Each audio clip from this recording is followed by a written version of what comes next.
युवा कांग्रेस के नेता अगर बीजेपी दफ्तर पर प्रदर्शन करते हैं तो गलत है ना। देखिए, यही सवाल मैंने अभी अंसारी जी से भी पूछा था, यही सवाल मैं आपसे भी पूछ रहा हूं। आपके दफ्तर के सामने प्रदर्शन गलत, कांग्रेस के दफ्तर के सामने प्रदर्शन सही, और यही बात कांग्रेस के ऊपर लागू होती है। आप लोग एक दूसरे के दफ्तरों पर प्रदर्शन को सही ठहरा दीजिए, बिल्कुल बात सही है। अजय जी, दोनों में एक मौलिक अंतर है। हमने जो संघर्ष और प्रदर्शन किया वो देश की जनता के लिए किया। इन्होंने जो प्रदर्शन किया वो अपने नेताओं के बचाव में किया। वो चोरी और सीनाजोरी का एक प्रकार सा उदाहरण है। चलिए शकील अंसारी साहब, इसका जवाब। देखिए, इनको बोलने का तो राइट ही नहीं है कि ये जो कह रहे हैं करप्शन की बात, और सीबीआई के केस पर अगर किसी को कांग्रेस के किसी नेता के परिवार के किसी सदस्य के ऊपर कार्रवाई हुई तो बहुत अच्छा हुआ, और गुलाब चंद कटारिया पर जब कार्रवाई हो गई तो पूरी पार्टी खड़ी हो गई। ये दोहरी करनी और कथनी का इससे ज्यादा और नमूना कुछ हो नहीं सकता है। और ये लोग जो हैं कहते कुछ हैं और करते कुछ हैं, इसलिए कि ये देश हित के लिए कुछ नहीं कर रहे हैं, ये तो कर रहे हैं अपनी राजनीति दुकान सजाने के लिए। जनता ने इनको बार बार रिजेक्ट किया, जनता इनको भरोसा नहीं करती, जनता इनको वोट नहीं देना चाहती, लेकिन ये जो है जबरदस्ती आंदोलन के नाम पर हंगामा करना चाहते हैं, और आंदोलन में इनके कोई लोग शामिल नहीं होती है, जनता शामिल नहीं होती है। इसलिए यूथ कांग्रेस के नेताओं ने अगर आईना इनको दिखाया है तो बहुत सच किया है, बहुत अच्छा कार्य किया है, पार्लियामेंट चलने नहीं देंगे। हम यही समझना चाह रहे थे कि आप लोग दोनों जो एक दूसरे के दफ्तरों के आगे प्रदर्शन कर रहे हैं उसको आप लोग सही मानते हैं। चलिए, अब जहां तक आपने उठाया इस पूरे मामले पर गुलाब चंद कटारिया का मामला, तो इस पर जिस तरीके से अब राजनीति हो रही है, भारतीय जनता पार्टी साफ तौर पर कह रही है कि आप सीबीआई का बेजा इस्तेमाल कर रही है सरकार, और इसलिए बीजेपी से डरती नहीं है। लेकिन इसके साथ साथ अब इस पर भी राजनीति होती हुई दिखाई दे रही है। पहले इस राजनीति की रिपोर्ट को देखते हैं, फिर इस पर चर्चा आगे बढ़ाते हैं। सोहराबुद्दीन एनकाउंटर केस में गुलाब चंद कटारिया को आरोपी बनाए जाने के बाद बीजेपी सरकार पर साजिश के आरोप लगा रही है और साथ ही सीबीआई को भी कटघरे में खड़ा कर रही है।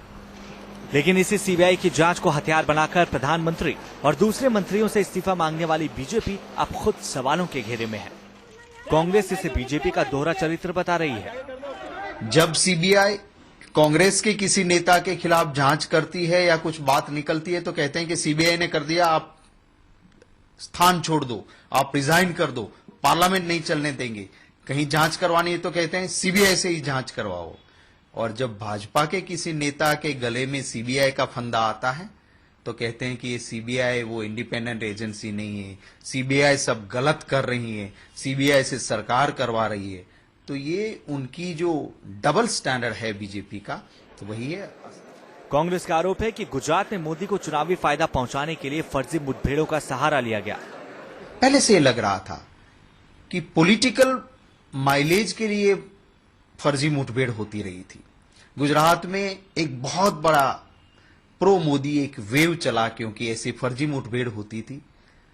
लग रहा था कि भाई हमारे मुख्यमंत्री को मारने आतंकवादी आ रहे थे, हिंदू मुसलमान काफी लोगों को मारा गया, और पॉलिटिकल फायदा गुजरात के मुख्यमंत्री को मिला। हालांकि केंद्र सरकार में कांग्रेस के साझेदार एनसीपी ने इस मुद्दे पर कुछ भी कहने से इनकार कर दिया है। पार्टी ने कहा है कि सोहराबुद्दीन फर्जी एनकाउंटर केस की अभी जांच चल रही है, इसलिए इस पर कुछ भी बोलना ठीक नहीं होगा। अभी जांच चलने दीजिए, सीबीआई अपनी कार्रवाई कर रही है। हम इन संस्थाओं की कार्रवाई में कोई बाधा नहीं डालना चाहते, न उस पर कोई राय प्रकट करना चाहते, क्योंकि ये उनकी जांच चल रही है। उसके बाद ये मामला अदालत में जाएगा, अदालत उस पर उचित कार्रवाई करेगी। सूत्रों का कहना है कि कांग्रेस ने बीजेपी के मुख्यमंत्रियों समेत बड़े नेताओं के खिलाफ राजनीतिक हमले की रणनीति बनाई है। 2 दिन पहले ही कानून मंत्री कपिल सिब्बल ने गुजरात के मुख्यमंत्री नरेंद्र मोदी के खिलाफ बड़ा खुलासा करने की बात कही थी। मोदी 120 करोड़ भारतीयों का विश्वास टूटने की बात कहते हैं, पर सुप्रीम कोर्ट में 2002 के गुजरात दंगों से संबंधित एक ऐसा केस लंबित है जिसमें नरेंद्र मोदी के मुख्य सचिव अभियुक्त और अभियोजन पक्ष के साथ बातचीत का मामला सामने आया है। यही नहीं, सचिव ईमेल के जरिए दोनों पक्षों के साथ पत्राचार भी करते थे। मैं इस पर जल्द ही खुलासा करूंगा। बीजेपी को भी लगता है कि आने वाले दिनों में पार्टी के कुछ और बड़े नेताओं को निशाने पर लिया जा सकता है। कटारिया के खिलाफ चार्जशीट के राजनीतिक असर का बीजेपी हिसाब लगा रही है और साथ ही सरकार और सीबीआई के खिलाफ बड़ी लड़ाई लड़ने के मूड में आ गई है। Team news nation. Captain Abhimanyu, इस पूरे मामले को अगर देखा जाए, जो सोहराबुद्दीन वाला पूरा मामला है, उसमें आप सीधे तौर पर कह रहे हैं कि सीबीआई का बेजा इस्तेमाल हुआ रहा है और हो भी रहा है। आपके वरिष्ठ नेताओं ने आज इस बारे में प्रेस कॉन्फ्रेंस भी किया। क्या वाकई में मामला ये है, या आप अभी इस पर जब तक कोर्ट का फैसला सामने नहीं आया था, सीबीआई की जांच पूरी तरीके से सामने आ जाती, तब तक आप आपका इस पर टिप्पणी करना क्या उचित है? देखिए, आज दो बातें देश के सामने आई हैं। एक तो सीबीआई के डायरेक्टर ने आकर के बयान दिया है कि रेलवे घूस कांड में रेल मंत्री के खिलाफ उनके पास कोई साक्ष्य स्पष्ट रूप में नहीं है। एक प्रकार से पूर्व रेल मंत्री को क्लीन चिट देने की कोशिश की जा रही है। दूसरी तरफ इतने पुराने केस में जिसका कोई प्रमाण नहीं, कोई साक्ष्य नहीं, राजस्थान में जब भारतीय जनता पार्टी के पक्ष में वसुंधरा राजे सिंधिया जी के नेतृत्व में एक जबरदस्त लहर चल रही हो, वहां हमारे प्रमुख नेता गुलाब चंद कटारिया जी के ऊपर इस प्रकार का एक आरोप जो है वो तैयार किया जा रहा है। तो सीधा सीधा कांग्रेस पार्टी अभी तक अपनी आदतों से बाज नहीं आ रही है। सुप्रीम कोर्ट की तल्ख और सख्त टिप्पणियों के बावजूद भी सीबीआई के दुरुपयोग का वो बदस्तूर उनका कार्य जारी है और हम इसको कतई स्वीकार नहीं करेंगे। हम देश की जनता के समक्ष जाकर के इसको एक्सपोज करेंगे, इनके दोहरे चरित्र, दोहरे मानदंड को, डबल स्टैंडर्ड्स को देश की जनता के सामने अंसारी साहब, और हमने स्पष्ट कर दिया है जी। आपके नेताओं ने इसको स्पष्ट किया है, बस हम एक बार फिर उसको सुनना चाहते थे आपसे। अंसारी साहब, क्या कांग्रेस या फिर यूपीए सरकार वाकई में अपनी छवि को बनाने के लिए अब भारतीय जनता पार्टी के नेताओं पर निशाना साध रही है? कपिल सिब्बल ने जो ऑफ द रिकॉर्ड बातचीत की, उसमें साफ तौर पर ऐसे संकेत मिल रहे हैं। देखिए, इसमें कोई सच्चाई नहीं है कि इनके लोगों पर कोई इल्जाम लगाया जा रहा है। ये आप याद कीजिए, सोहराबुद्दीन जो फर्जी मुठभेड़ में पहले ये मामला सब आ चुका है, लेकिन गुजरात में न्याय सही तरीके से मिल नहीं पा रहा था। सुप्रीम कोर्ट के निर्देश पर ये ट्रायल दूसरे स्टेट में शुरू हुआ और सुप्रीम कोर्ट ने सीबीआई को निर्देश दिया कि इसकी पूरी तह तक जाओ, और उस वक्त से ये स्टोरी थी, उसको उन्होंने ट्रू किया है। पुरानी बात है, जिस तरह से उसको कहा गया 2 राज्यों से और 3 राज्यों के लोग मिलके इस काम को करते आए थे अपनी इमेज के बनाने के लिए, कि जब न तब मोदी जी पर ही अटैक हो रहा है, उनका इमेज क्रिएट करने के लिए फर्जी कितने इंसानों का खून बहाया है। ये तो दुनिया में क्या, ये भगवान भी ने माफ नहीं करने वाला इन लोगों को है। भगवान के नाम पर राजनीति करते हैं, लेकिन ये तो माफ कीजिएगा, मैं आपको बीच में रोकूंगा, बस एक जरा बात सुन लीजिए। आप 2 या 3 दिन पहले आपके वरिष्ठ नेता ये कहते हैं पत्रकारों से कि बहुत जल्दी बीजेपी के एक बड़े नेता के बारे में बहुत खुलासा करना है। 3 दिन के बाद यह मामला निकल कर आता है। दूसरी तरफ यह भी स्पष्ट होता हुआ दिखाई दे रहा है कि पूर्व रेल मंत्री के खिलाफ कुछ भी सीबीआई को मिलता हुआ नहीं दिख रहा, जबकि तमाम बातचीत और सब कुछ है वहां पर आप क्लीन चिट देते हुए दिख रहे हैं, यहां पर फंसते हुए दिख रहे हैं। शक तो होता ही है कि क्या वाकई में सीबीआई निष्पक्ष तरीके से काम कर रही है? देखिए, सीबीआई पूरी तरह से निष्पक्ष काम करती है, ईमानदारी से काम करती है। इसी वजह से पूरे हिंदुस्तान के अंदर कोई भी घटना किसी कोने में किसी पार्टी, किसी समुदाय के खिलाफ होता है तो वो डिमांड यही करती है कि सीबीआई जांच हो। और ये पॉलिटिकल पार्टी जो बीजेपी, इनका कैरेक्टर यही है कि जब ये दूसरों पर आता है तो कहते हैं बहुत अच्छा जांच किया, बहुत अच्छी रिपोर्ट है, उस पर कार्रवाई हो, इस्तीफा हो, जेल हो, फांसी हो। और जब इनके नेताओं पर हो जाता है, इनके लोग जो गंदे कार्य करते हैं उनके ऊपर कार्रवाई होती है, तो इनको लगता है कि सीबीआई पक्षपात कर रही है। तो ये इनका दोहरा कैरेक्टर है, और जो गलत चश्मे लगाकर देखता है उसको हर चीज गलत लगती है, जबकि फैक्ट तो ये है कि सच्चाई है। कैप्टन अभिमन्यु, क्या आप चश्मा बदलने के लिए तैयार हैं? देश की जनता मेरे मित्र के सारी बातों को सुन रही है और उसका विश्लेषण कर रही है, और साथ साथ उन्होंने अभी हाल में देखा है कि किस प्रकार कांग्रेस पार्टी की सरकार ने सीबीआई का किस कदर दुरुपयोग किया कि देश की सर्वोच्च न्यायालय को आकर के सख्त से सख्त, भारत के इतिहास में इतनी बड़ी टिप्पणी कभी नहीं की होगी कि सीबीआई तो सरकार का तोता है, सीबीआई सरकार के पिंजरे में है, सरकार जैसा चाहती है वैसा सीबीआई करती है। और पूरी टाइमिंग, आप जितने भी केसेस में देख लीजिए, ये सवाल तो टाइमिंग का है। देखिए, मैं बीच में इंटरफेयर नहीं करता हूं, आप उनको पूरा बोलने के लिए मौका दीजिए। समूह भी, मैं इंटरफेयर नहीं करता हूं बीच में, आप हमें बोलने दीजिए बात को। जरूर बोलिए। आप अजय कुमार जी, आप जी बिल्कुल बिल्कुल, आप बोलिए।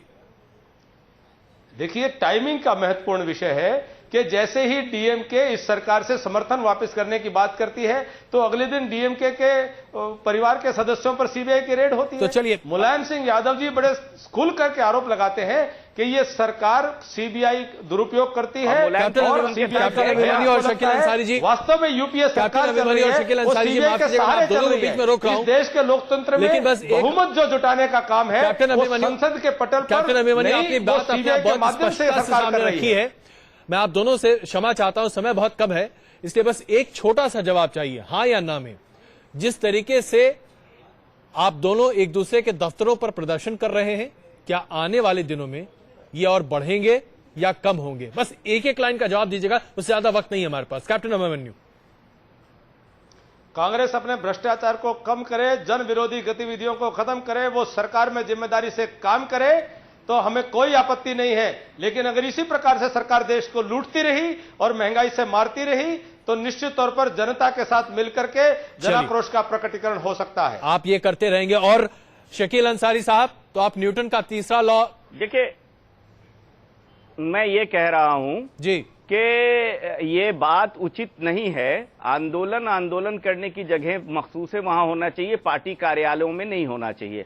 लेकिन अगर ये गलत करेंगे तो जनता को कौन रोकेगा इनके यहाँ आंदोलन करने के लिए? ये तो लगातार गलत करते रहते हैं। चलिए, तो ये पार्लियामेंट नहीं चलने देंगे, अच्छे बिल नहीं पास होने देंगे, तो इनके खिलाफ भी, इनके कार्यालय के खिलाफ भी आंदोलन होगा। बिल्कुल। बहुत बहुत धन्यवाद आप दोनों का इस चर्चा में शामिल होने के लिए। तो कुल मिलाकर एक बात पर रजामंदी है कि एक दूसरे के दफ्तरों के सामने जनता के नाम पर और जनता के बहाने प्रदर्शन होते रहेंगे। तो आने वाले दिनों में कम से कम वाटर कैनन और इस तरह का इस्तेमाल और इस तरह के प्रदर्शन की तस्वीरें आप लगातार देखते भी रहेंगे। हम एक कुछ देर के लिए रुक रहे हैं क्वेश्चन आवर में और वापस आके बात करेंगे संजय दत्त की। संजय दत्त अब जेल में चले जाएंगे, तो क्या होगा संजय दत्त? ब्रेक के बाद।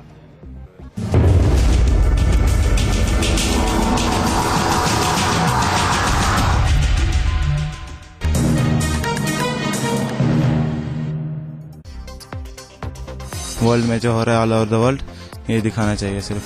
मैं ये सोचती हूँ कि समाज में फैली हुई जो बुराइयां हैं, जो मतलब गवर्नमेंट की तरफ से जो चीज नहीं हो पा रही हैं, वो चीज ज्यादा दिखानी चाहिए। मुझे ऐसा लगता है कि यार करंट अफेयर्स पे सारी कुछ चीजें बताई जाए लोगों को। अब होंगी आपकी जरूरत की खबरें। News nation. पंजाब, सिंध, गुजरात, मराठा, द्राविड़, उत्कल, बंग, हिमाचल, यमुना, गंगा। देश के हर हिस्से की खबर, आपका प्रदेश, रोजाना सुबह 6:30 और शाम 7 बजे। कभी कभी लगता है कुछ इस इश्यूज को बहुत एग्जैजरेट कर दिया जाता है, जो अननेसेसरी, जिसकी जरूरत नहीं होती है। All kind of news, latest affairs, political affairs, cricket news, definitely. तो न्यूज चैनल में तो हम लोग सच्चाई जानना चाहते हैं। अब होंगी आपकी जरूरत की खबरें। News nation. रिश्वत के बंटवारे ने उतरवाई वर्दी। खबर दिखाते अभी हमें मुश्किल से 15 मिनट भी नहीं हुए हैं। ईस्ट दिल्ली के एडिशनल डीसीपी आसिफ अली खान, उन्होंने न्यूज नेशन पर यह खबर देखी है। न्यूज नेशन की खबर का असर, 20 मिनट में कार्रवाई।